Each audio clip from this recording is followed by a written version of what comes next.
at an EKG than it does from lab work. Troponin and all that will still be positive, yes. But if you can actually see what leads there are, tells you how big the heart attack is. And the more you're seeing, the more changes you're seeing, the worse off it is for the patient. Because he can have a big old huge heart attack. Okay. Anything that goes from the left main to the left anterior descending, because the left anterior descending artery is considered what we call the widowmaker, it takes out most of your heart if you have a lesion. Left anterior descending occlusions do not do well with young folk. If that's the one that occludes, because when you think about it, it gives blood supply to the left ventricle, the septum, part of the right ventricle, and the right atrium. That's where it goes down to. So it covers all that. It goes over the little border portion of the left atrium, but most of the right atrium, the whole left ventricle, and the septum, and and part of the right ventricle. So when you take it out, you take out the contractile force of the heart. So that's why when you see left anterior descending lesions, we always think about when people are giving us report, we go, ooh, they had LAD occlusion. Those are people that are looking at you walking around. I should say, look, that's blessed kind of thing, because it kills you. Old people can have it because they have collaterals. But if you're 40 years old and an LAD occlusion, most times you don't make it. That's a funeral kind of thing. Sad to say, but that's just the truth of it. You take out most of the contractile force of the heart. There's no pumping going on when you have that much necrosis in a patient. Okay. So ST elevation MI is STEMI, thrombolytic patient. There will be some things patients do not get thrombolytics. Pregnant people, but pregnant women can't do that because you'll kill off the fetus. Probably cause her to bleed out, kind of thing. If you have people with inflammatory bowel diseases, recent surgeries. Okay, there are some contraindications for patients who have thrombolytics. But that's a physician kind of thing. But just know there are some people that don't get it. Think about bleeding already. Stroke patient? No. Because guess what? You may cause another stroke in a patient. But it is something that if you have a candidate for it, the sooner you start it, the better. The one thing you got to worry about after the fact, of course, is bleeding. And when you give a thrombolytic, they not only are on a thrombolytic, they're also on heparin. So you put in a heparin lock or something to draw your labs so you're not sticking them all the time. Because I got rid of the clot by busting it with the clot buster or the thrombolytic, fibrinolytic, however you want to say it. I dissolved the clot, but anytime a person has a clot, they're more apt to clot. So that's why they go on anticoagulation too. So they're never going to be on just a clot buster. They're also going to be on anticoagulation. So just know that. You know, if you get more than one, that's why they get more than one thing. And that's okay for the short term. You don't do it forever, kind of thing, but just know you're going to stop new clots from forming.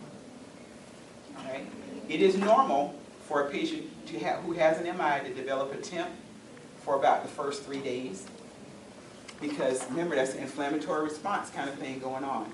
You don't want to ever see a person going beyond, the 4th day to having a TEMP. They can have something we call Dressler syndrome, which is an infectious kind of thing that goes on post-MI. But early on, white count's going to be elevated. That should be a transient elevation and it goes down.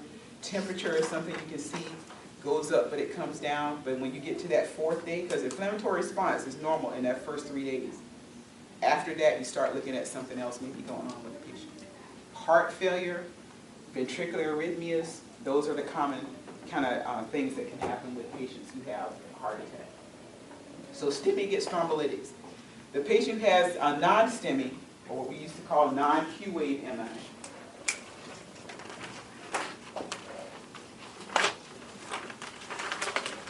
Those are patients that are either going to be treated with just doing, and those patients don't have that ST elevation. Okay? If you had somebody who came in, you know how we talked about you ate the wings on Sunday when you're watching the game?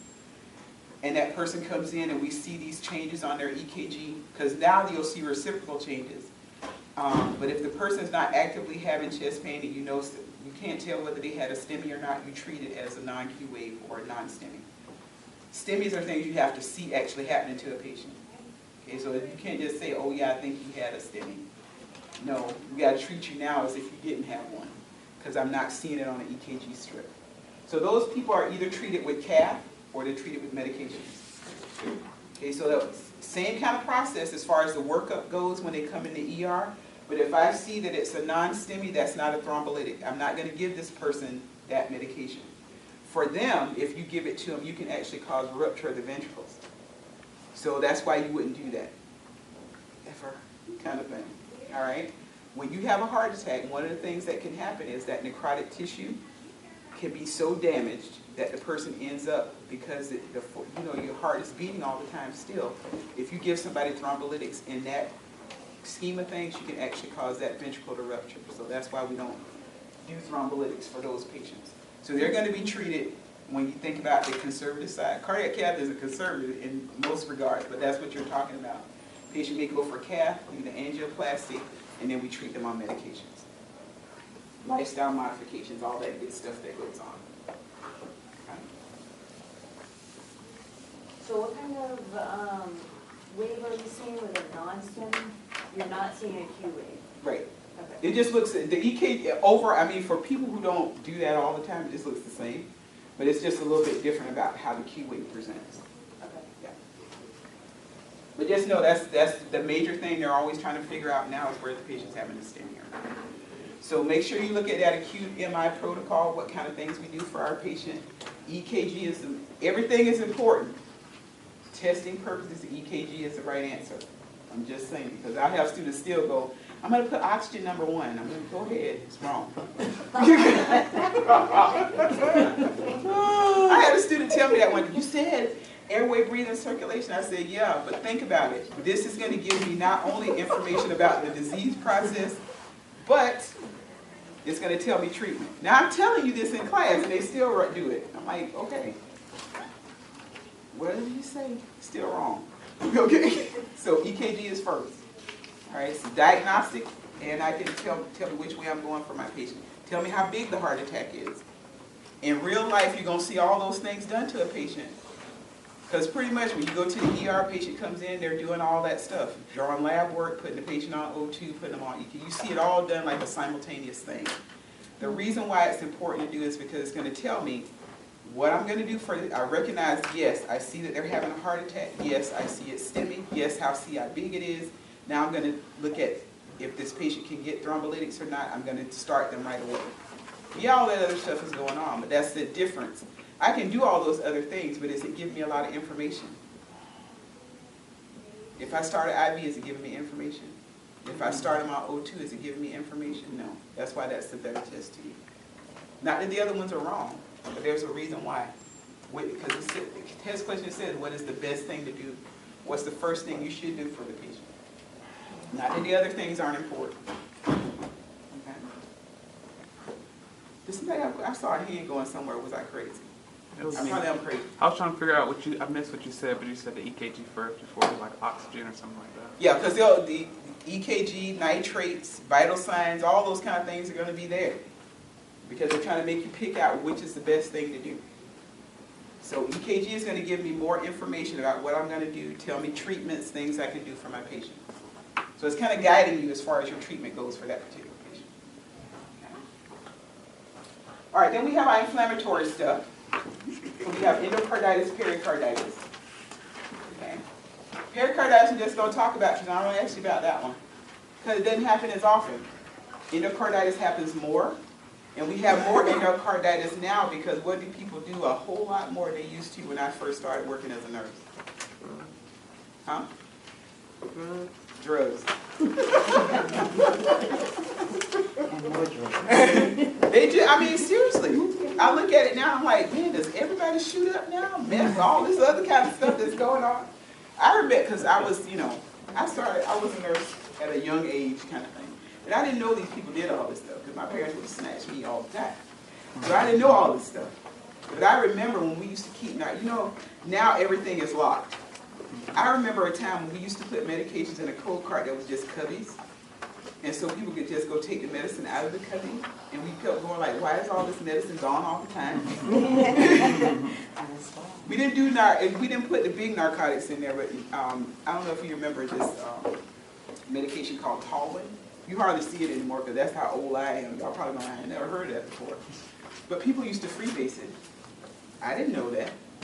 But that's what we found out, because it always used to be that cubby hole that was broken open where the toilet was. When people would take it home, this particular, and the girl ended up dying. She didn't come to work one day, and they were like, well, send somebody to her house, because she hadn't been here in 2 days, and come to find out she had OD'd in her house. But she was the person that was taking it off the coat. I didn't know. I go, I'm retarded. I don't know stuff like that. Joyce would have snatched me several times over, kind of thing. So pericarditis is that outer covering of the heart. Now the heart has to move on itself, so it has a space in between. So visceral and parietal. Pericardium has the fluid, pericardial fluid that's in there that allows the heart to beat. When a patient has pericarditis, it's the inflammation of that outside. And what happens, that's the parietal layer. And what ends up happening in that patient is they present with chest pain. They're worked up just like a heart attack patient.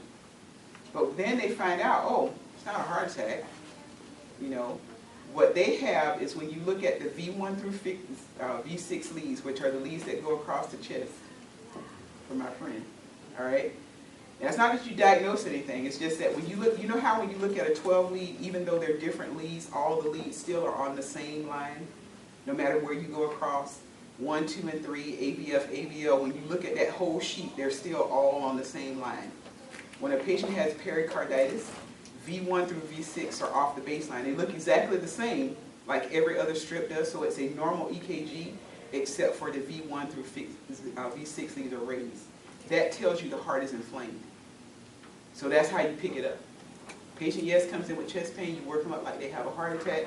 CK, CPK, all that is negative. So you're like, what the heck?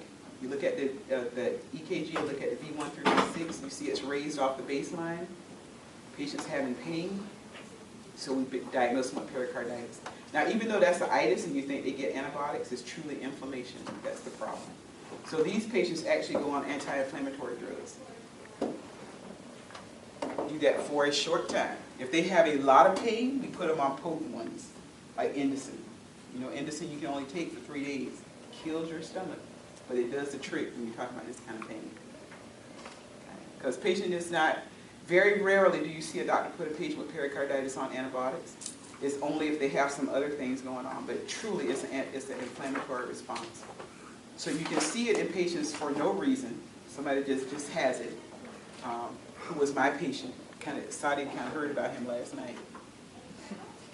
All right, I had a football player that came to the hospital after a game, and they thought it was a contusion on the heart, but he actually had pericarditis. Fine specimen he was. Kind of thing. I was like, yes, I can do vital signs. Anything you need, man. No.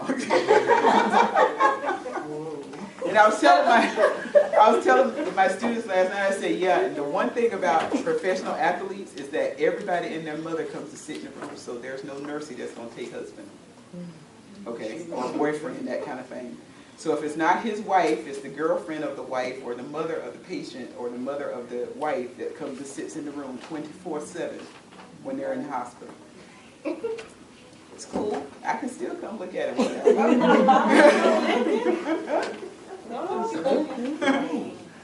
It was like, what? I know I was so wrong. I was just like, let me see all the, how some people listen to heart sounds and that kind of stuff. You're a gal, and I say, no, I need to see all the landmarks. We make sure I hear his word. He's still alive. I already know that. But the thing about it is, one thing that will change. I'm sorry, guys, because that's so wrong. I'm sorry. Especially for the guys in the room, I apologize. Y'all little experts. But the other thing that you hear from this patient is the pericardial rub. So you'll actually hear that rubbing sound when you listen to their heart sounds. So he actually had that. He had all the stuff that you would see. And people would come visit. I said, you're not supposed to be on my floor right now. Get off. What are you doing here?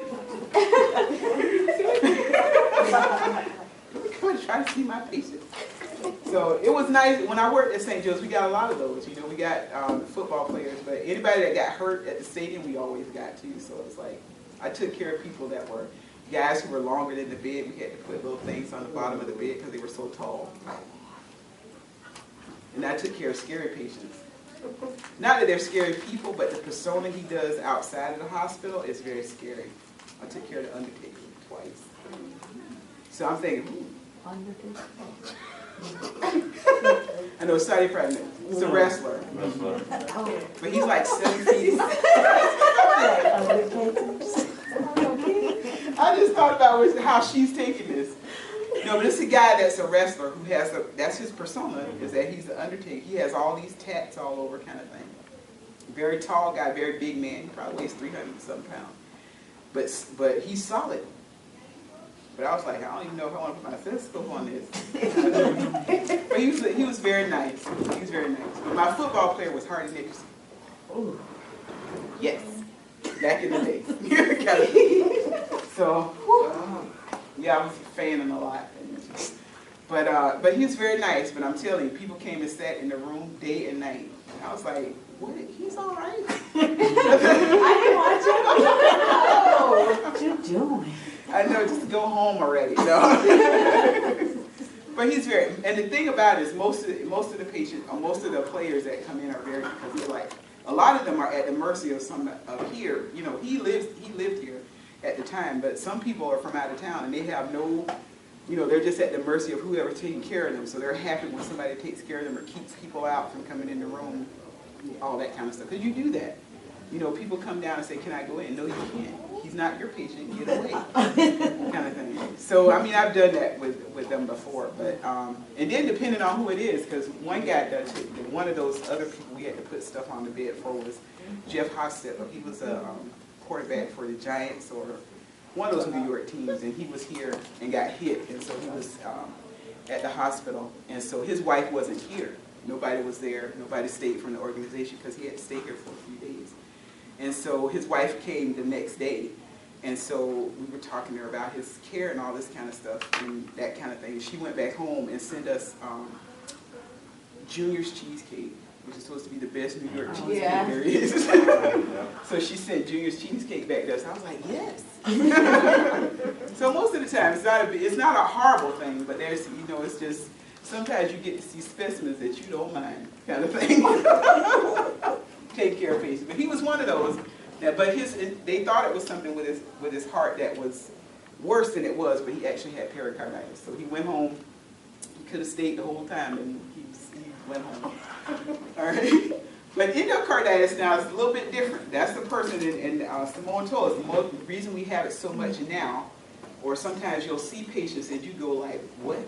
Because there was a lady at Florida Hospital last semester that must have weighed 70 pounds soaking wet, that was an IV drug user, and had endocarditis, was treated with antibiotics, went home after she had her valve replacement, started using drugs again, developed endocarditis again, and was back in the hospital, and they suspected that this time they were going to keep her in the hospital to finish her therapy. She went down, and they think she was still shooting up, because now I give her access.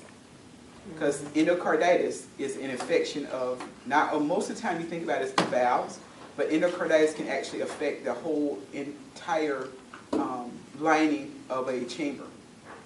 But most of the time we see it in reference to valves. But the issue is that these patients have to have antibiotic therapy from 8 to 12 weeks minimum, depending on what they're growing. So she would go downstairs, and they think she was shooting up into her PICC line, because we couldn't start IVs anymore. So she had a PICC line. And then when you're talking about antibiotic therapy for that long, you really need to put in some type of device. As long as the patient does not have signs of heart failure, we can send them home to finish their antibiotic therapy. But if they have any signs of failure, they have positive blood cultures, those people you keep in the hospital until blood cultures are negative. So what happens to this patient, and a lot of times they get it from shooting up, really poor dentation. If you got people that have infections in the mouth, that kind of thing can actually cause infection on the valves. But a lot of times we see it in relationship to patients who have used IV drugs. You can also see it in people who have had valve replacement and do not take prophylactic antibiotics before they have any type of invasive procedures. So if I have a person who already had a valve replacement and maybe they go in for knee surgery, even for getting their pap smears, that kind of stuff. Anything invasive can introduce bacteria into the bloodstream, and it can end up causing the patient to have endocarditis. Okay, so that's the issue that you have for those patients. We do see sometimes you have patients who have congenital heart disease, and that's one of the things that has changed over time. When we had patients who have valvular disorders that are congenital in nature, those patients we used to prophylactically give antibiotics before they had procedures. Now they say you don't have to do that. So you have less of them having a problem. Most of the time it's because somebody already has a prosthetic valve, either drug user, that kind of thing. But what happens is that bacteria settles inside the heart. The valves, like I said, are most often affected, and what it produces is a new murmur, because that's one of the things that you see. Patient never had a problem before, all of a sudden has all the signs and symptoms that go along with infection, temperature, feeling kind of general malaise, that kind of stuff. But then what they'll have is what we call a new regurgitant murmur. Blood's trying to go through, it's turbulent blood flow through there. That's what you look for when you're saying that this patient has endocarditis. So they're going to have a white count that's elevated, a new murmur, feeling bad, different types of things that are going on. The bad part about it is those little, that bacteria that's on the valves themselves is what we call vegetation. If you actually did a biopsy of them, which you sometimes see when patients actually have surgery and they take out the diseased valve, they cut it off so you can look at it under a microscope. And the reason they call it vegetation is because it truly looks like little trees growing on the valve when you look at them under a microscope. So vegetation is that little piece that grows off the valve that's creating that turbulence. The thing about vegetation is it can shear off. And so that patients can deposit those little clots of bacteria all over the body. And so patients can have essentially like an emboli shower that you would see from AFib kind of thing, but it's actually coming from vegetation on the valves. So that's what you worry, that's the worst case scenario when you're talking about patients that have valvular disease. But they can end up having heart failure because blood flow isn't going through. All this kind of stuff is happening based on this patient having endocarditis. So treatment is going to be blood cultures. Blood cultures always first, right? Before the antibiotic, I need to see what you're growing. So I'm going to do blood cultures on the patient, start antibiotic therapy. And then, of course, antibiotics are going to be things that this patient is going to get for 8 to 12 weeks minimum. Because vegetation on the valve is hard to get through and make sure you treat that, so that's why they need antibiotics for so long. It is usually staph. So there's some kind of penicillin, methicillin, some type of penicillin drug is used for treatment. And those are generally dosed every 4 to 6 hours, depending on which one you use. Okay. Now, if they grow, or something else is growing out of there, you may see another agent used as well. But you will always pretty much see a penicillin drug used for a patient, because that staph is usually the underlying reason why this person has that. But as long as they don't have symptoms of heart failure, I'm going to treat this patient while they're in the hospital. If their blood cultures are negative, they don't have symptoms of heart failure, I can send them home and they can do their own antibiotic therapy. Because they're going to get a PICC line, because we already know this is long-term therapy for a patient. But they can do that at home instead of just being in the hospital for that longer period of time. When you have people like this girl, they ended up the second time, she had to stay in the hospital for 6 weeks. And then she went to a rehab facility for 2 weeks to continue her antibiotics. So that's the kind of thing we do for the patient. If you have positive blood cultures, you don't like to send people home either. You want to wait till nothing is circulating in the blood. The reason that you do blood cultures when temp is elevated is because that's when you're usually going to see the bacteria that the person has. So negative blood cultures, no signs of heart failure, they can continue their antibiotic therapy at home. But